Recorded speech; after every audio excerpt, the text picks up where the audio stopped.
Assalamualaikum warahmatullahi wabarakatuh. Bagaimana kabar kalian? Semoga kalian semua selalu dalam keadaan sehat walafiat. Dan seperti biasa, kali ini saya kembali akan menceritakan sebuah kisah horor, yaitu dengan judul PKL di Rumah Sakit Angker.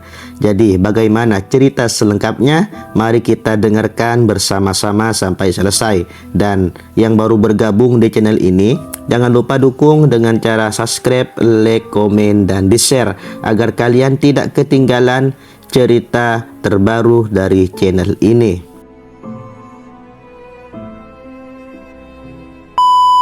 Hari yang dinanti tiba.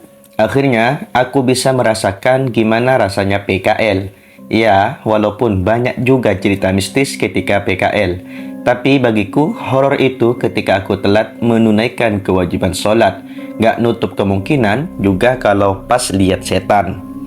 Rasanya senang dan bahagia aja bisa bantu orang lain dalam PKL ini. Apalagi aku seorang perawat. Kalau menurut cerita yang beredar, rumah sakit ini katanya terkenal angker dan kebetulan aku kebagian di sana. Ya, walaupun hampir semua rumah sakit pasti angker, tapi mau gimana lagi? Dan ini pengalaman seram pertamaku waktu itu. Teman-temanku biasanya manggil aku Putri. Aku kuliah di kota ini juga. Kebetulan waktu itu aku sudah selesai beberes untuk perlengkapan buat besok berangkat. Setelah semua siap, aku bersama kakak berangkat menuju lokasi. Gak sampai 1 jam kok perjalanannya. Tibalah aku di asrama. Waktu pertama kali aku menginjakkan kaki di asrama, rasanya kok gini banget ya. Merinding aja liatnya. Ada kesan seremnya juga. Tapi aku coba untuk gak mikirin ke arah mistis. Takut kalau nanti malah kejadian. Singkat cerita, setelah memasuki minggu pertama masa PKL, kebetulan nih aku kebagian shift malam. Dan waktu itu rekan shiftku ditemani sama 3 orang laki-laki dan 3 teman perempuan. Namanya Dian, Sasa, dan Mega.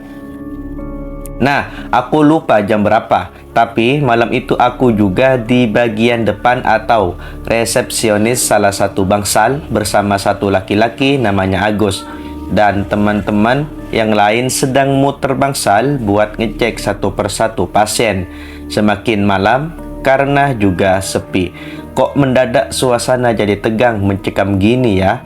Tapi untungnya Agus berinisiatif buat ngajak ngobrol. Jadi agak tenang walaupun masih merinding. Tapi begonya Agus, kenapa dia malah nanyain yang menurutku malah bikin suasana tambah seram. Bayangin aja, dia tiba-tiba nanya gini, "Put, dengar suara orang ketawa nggak?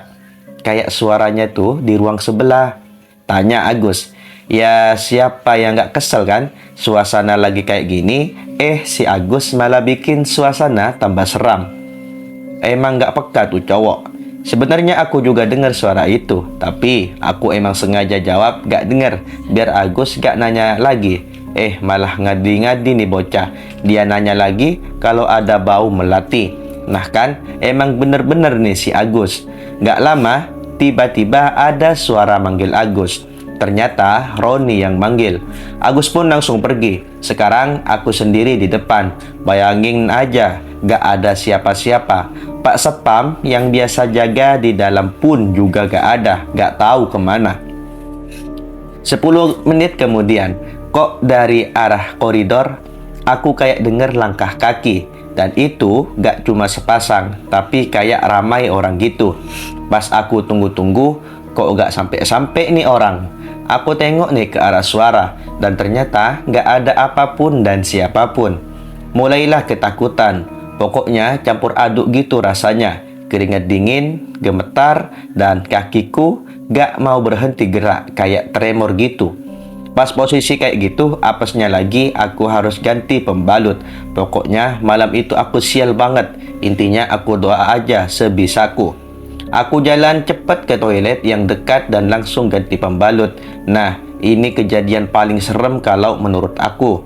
Ketika aku selesai ganti dan pembalut udah aku kemas sedemikian rupa biar ketutup rapat, terus aku buang ke tong sampah. Nah, pas lagi cuci tangan di wastafel, otomatis kan kalau ada cermin pasti ngaca dulu. Gluduk. Tahu gak suara apa itu? Itu suara bak sampah jatuh dan pembalutku kebuka. Dan di sana dengan jelas banget aku lihat ada sosok perempuan pakai baju putih, mukanya pucat banget. Rambutnya panjang dan ngesot sedang jilatin. Padahal itu udah aku bersihin. Seremnya lagi, pas dia udah selesai jilatin gitu, perempuan itu langsung natap ke arahku. Aku bener-bener gak bisa gerak waktu itu. Kayak tubuhku tuh nge-freeze. Mau kemana-mana gak bisa. Yang aku ingat, aku kebangun di ruangan yang udah ada teman-temanku. Itu kejadian pertama yang paling seram. Masuk minggu kedua, teror perempuan yang ngesot itu gak ada. Tapi ada yang serem juga. Kali ini aku lagi sama Sasa. Kejadian juga di malam hari. Waktu itu aku sama Sasa lagi muter bangsal sama ngecek pasien. Kebetulan rumah sakit ini lumayan luas, jadi ya lumayan capek. Nah, pas kita jalan ke lorong atau koridor, setelah keluar dari ruangan pasien, kok tiba-tiba aku kayak nyium bau melati lagi. Merinding nih. Terus aku nanya ke Sasa kalau dia juga nyium apa enggak, dan ternyata juga nyium. Kita saling natap, larut dalam pikiran masing-masing. Kira-kira ada apa nih kok mendadak nyium aroma melati? Kita terus jalan agak cepat. Sampai ketika kita belok, tuh udah kelihatan banget koridor atau lorongnya panjang. Kita berhenti, saling pandang, pokoknya udah mikir yang serem-serem. Apalagi kalau kayak di film-film gitu, tiba-tiba lampu mati satu persatu. Intinya aku mikir gimana caranya sampai di ujung tanpa ada gangguan. Setelah berpikir gak ada jalan lagi selain menyusuri lorong rumah sakit yang di kanan kirinya kayak taman gitu. Kita gandengan, sempet aku remes tangan Sasa karena emang takut. Nah, pas sampai tengah itu percabangan, aku sama Sasa ngelihat ada perempuan pakai baju pasien lagi berdiri gitu di sisi lorong sebelah kanan. Akhirnya kita samperin nih si pasien. Kita tanya-tanyain kok malam-malam gini di luar.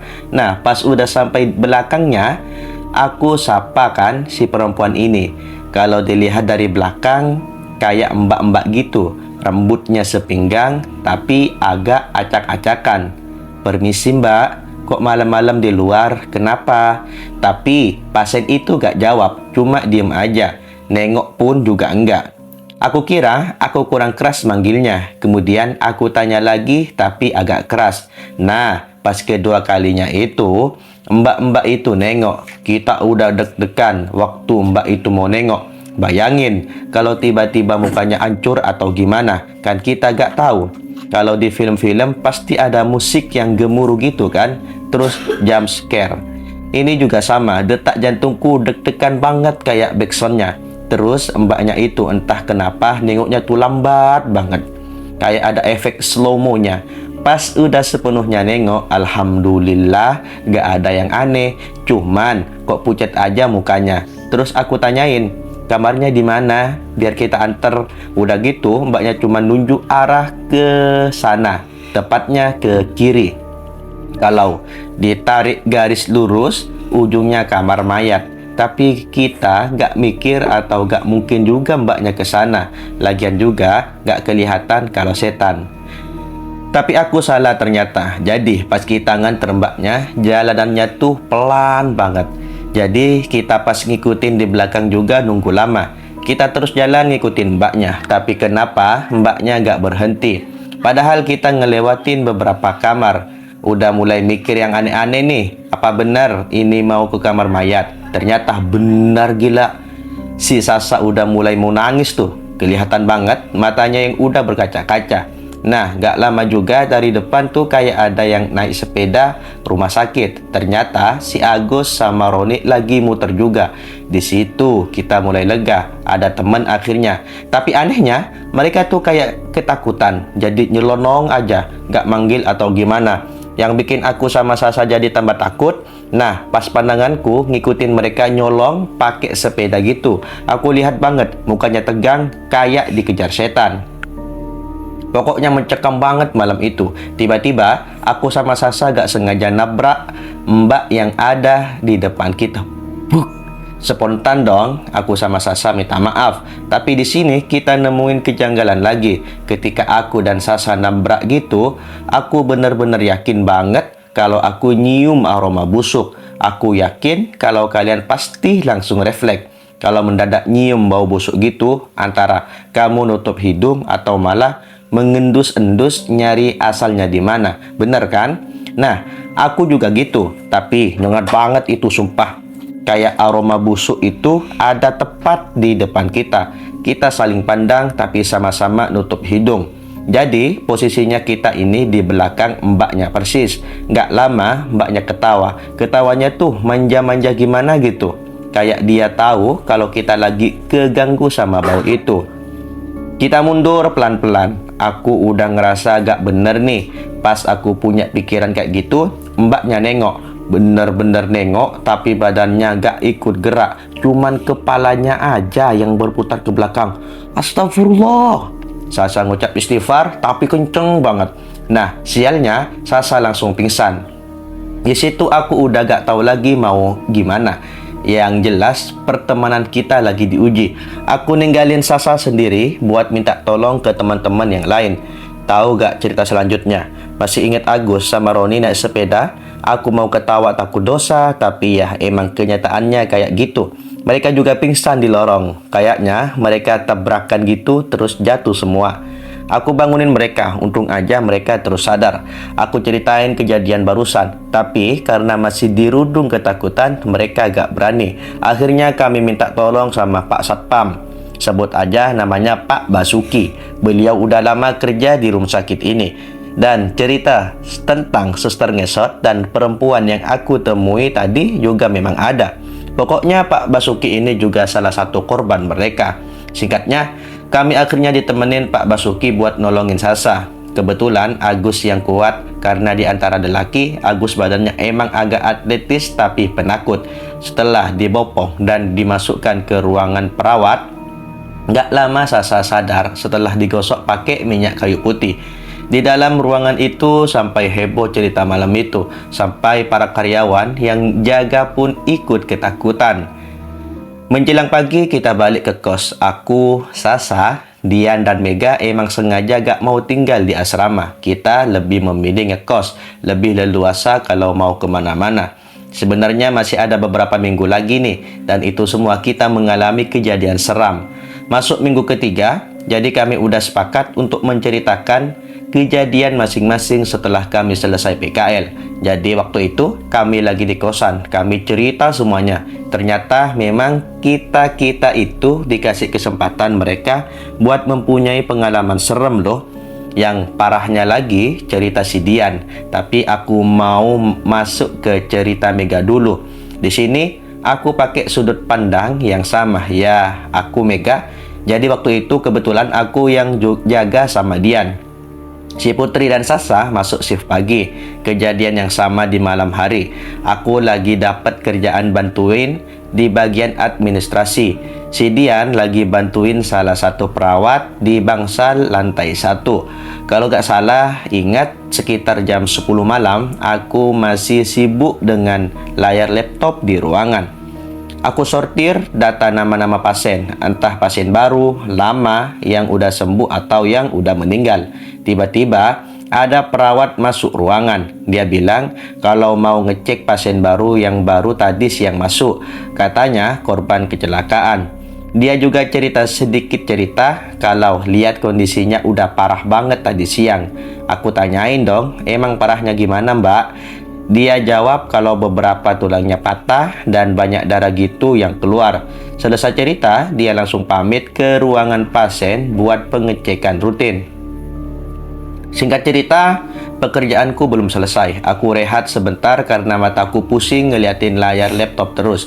Aku keluar ruangan buat lihat suasana, mondar-mandir nyari angin. Dan pas banget, perawat tadi baru jalan di koridor. Aku samperin dan mau nanya keadaan si pasien.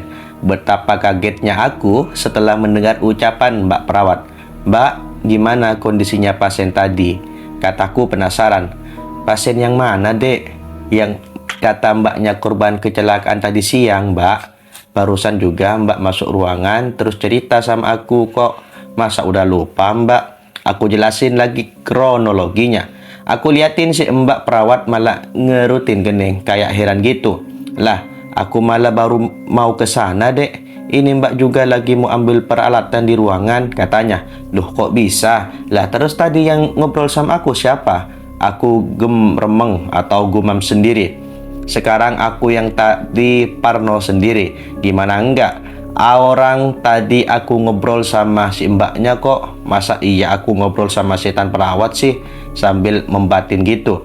Tapi mbaknya tadi gak gubris omonganku. Dia malah diem aja sambil berlalu ninggalin aku. Karena aku juga penasaran, aku ikutin mbak perawat. Mbak, aku ikut ya, boleh? Iya dek, ikut aja gak apa-apa. Aku jalan di belakangnya sambil mikirin yang tadi. Pas udah mau sampai ruangan, sebelum mbak perawat buka pintu, di situ ada sosok perawat keluar dari ruangan. Tapi dia gak buka pintu, alias nembus. Dan anehnya, mbak perawat gak lihat sosok itu. Jadi cuma aku aja yang lihat. Benar-benar kayak manusia tapi transparan. Karena saking fokus ngeliatin, sosok itu malah nengok sambil senyum. Spontan aku takbir, Allahu Akbar. Sebelumnya aku jelasin dulu sedikit tentangku ya. Jadi emang dari kecil aku ini udah bisa ngelihat makhluk gaib. Tapi gak tahu kenapa aku sampai gak bisa bedain itu manusia atau setan. Apalagi kalau yang menyerupai manusia. Makanya aku gak pernah takut kalau ketemu setan. Bentar, kejadiannya agak itu aja. Ada satu kejadian lagi yang bikin aku sedih, yaitu ketemu sama Korin, salah satu pasien. Ceritanya gini, di hari yang berbeda, waktu selesai dari toilet, aku keluar jalan lewatin lorong rumah sakit. Siang itu emang lagi banyak orang yang lalu lalang. Saking banyaknya sampai penuh dan sesak. Karena yang lewat gak hanya manusia tapi setan juga lagi beraktivitas. Banyak banget setan yang compang-camping, bau amis, busuk jadi satu. Tapi karena aku hafal satu amalan yang bisa menangkal baunya, jadi aku aman, gak keganggu. Nah, aku lihat tuh ada sosok bapak-bapak lagi berdiri di depan ruangan pasien. Mungkin umuran 45-an. Kalau dilihat-lihat, bukan manusia. Kenapa aku bisa nebak seperti itu? Karena aku butuh waktu untuk mastiin kalau dia benar-benar bukan manusia. Dan karena aku juga orangnya gak terlalu kepo sama urusan orang lain, aku gak gubris. Tapi bapak itu malah ngikutin aku terus. Setelah yakin aman dan sepi, aku baca beberapa surat buat nyatuin frekuensi. Istilahnya biar aku bisa komunikasi aja. Aku sengaja masuk ke dalam musola rumah sakit biar gak ada yang lihat. Aku wuduk dulu, kemudian pakai mukena, dan di situ aku komunikasi sama beliau. Beliau cerita masa lalunya. Aku yang mendengarnya sampai nangis. Dia kecelakaan waktu pulang kerja. Padahal di rumah sudah pasti ditunggu sama anak dan istrinya. Dan paling nyeseknya lagi, bapak itu baru aja beliin mainan buat anaknya. Tahu gak mainan apa? Mainan kereta-keretaan. Sumpah aku nangis itu. Panjang lebar bapak itu cerita. Kemudian di akhir cerita beliau nitip pesan. Beliau bilang gini, Mbak, kalau sampean berkenan dan mau, tolong berikan mainan kereta-keretaan itu ke anak saya. Saya gak tega lihat anak saya nangis. Intinya seperti itu yang aku tangkap dan aku menyanggupi. Kata kakekku, karena aku diberi kelebihan ini, jangan sampai aku pilih kasih dalam membantu. Dan jangan sampai kamu meminta imbalan. Aku ingat banget kata-kata kakekku. Karena suatu saat pasti ada yang akan meminta tolong untuk menyampaikan suatu pesan. Dan ingat juga, lihat juga kemampuanmu. Apakah kamu sanggup atau enggak? Ya, seperti itulah kira-kira. Setelah itu, badanku lemes banget. Karena komunikasi dengan gaib itu menguras energi yang cukup besar, aku sebentar netralin dan wudhu lagi, kemudian sholat 2 rakaat. Selesai sholat dan mau naruh mukena ke tempatnya, di situ sudah ada mainan kereta-keretaannya. Sedikit kaget juga soalnya, ternyata emang harus sekarang. Sampai di depan ruangan pasien, aku lihat istri dan anaknya nangis di dalam. Di sana juga ada beberapa perawat yang lagi nungguin. Karena aku juga gak enak kalau mau masuk, akhirnya aku nungguin di luar. Mungkin sekitar 10 menitan. Pasien kemudian dipindah dan ketika istri dan anaknya keluar ruangan, aku samperin. Maaf bu, bisa bicara sebentar? Ucapku ketika ibu itu baru saja keluar ruangan. Iya sus, gimana? Ibunya jawab sambil sesenggukan. Ngomong-ngomong, aku harus bangga apa gimana ya dengernya? Iya sus, aku udah jadi suster dong berarti. Baik lagi ke cerita, rasanya aku gak kuat. Aku juga pengen ikut nangis di situ, tapi aku tahan dan benar-benar nyesek banget kalau mau nyeritain. Karena aku juga udah janji sama almarhum, akhirnya saat itu juga aku ceritakan semuanya. Kita duduk di kursi memanjang depan loket pembayaran. Beberapa orang lalu lalang dan suara speaker di beberapa sudut sana juga berbunyi sambil memanggil satu persatu nama antrian. Dan di akhir cerita, aku berikan mainan itu kepada istrinya. Kalau ini adalah mainan yang almarhum beli sebelum kecelakaan, yang nantinya mau diberikan untuk anaknya. Betapa sedihnya ibu itu sampai aku dipeluk dan berkali-kali mengucapkan banyak terima kasih. Sampai si ibu juga beberapa kali menanyakan sosok suaminya, apakah dia masih di sini atau enggak. Dan aku jawab kalau beliau sekarang lagi berdiri di ujung batas antara koridor dan ruangan sekarang kita lagi duduk. Dan kata-kata terakhir yang diucapkan oleh almarhum untuk istrinya adalah, "Bu, maafin Bapak kalau selama Bapak hidup bersama selalu merepotkan dan menyusahkan. Bapak titip Dito, jaga Dito baik-baik dan ikhlaskan Bapak." Bisa bayangin kan setelah itu gimana ibunya? Aku gak mau mendeskripsikan dengan detail, biar kalian yang membayangkan. Aku udah terlalu nyesek buat nulisnya. Semoga semua orang yang ada di luaran sana bisa saling menyayangi seseorang yang dicintainya. Jangan sia-siakan dia, apalagi orang tua. Bagaimana orang tua kita banting tulang mencari nafkah dengan susah payah. Dan kembali lagi, itu juga buat istri dan anaknya. Buat makan minum sehari-hari, sekolah dan lain sebagainya. Karena kelak kita juga bakal menjadi orang tua, mohon dipahami.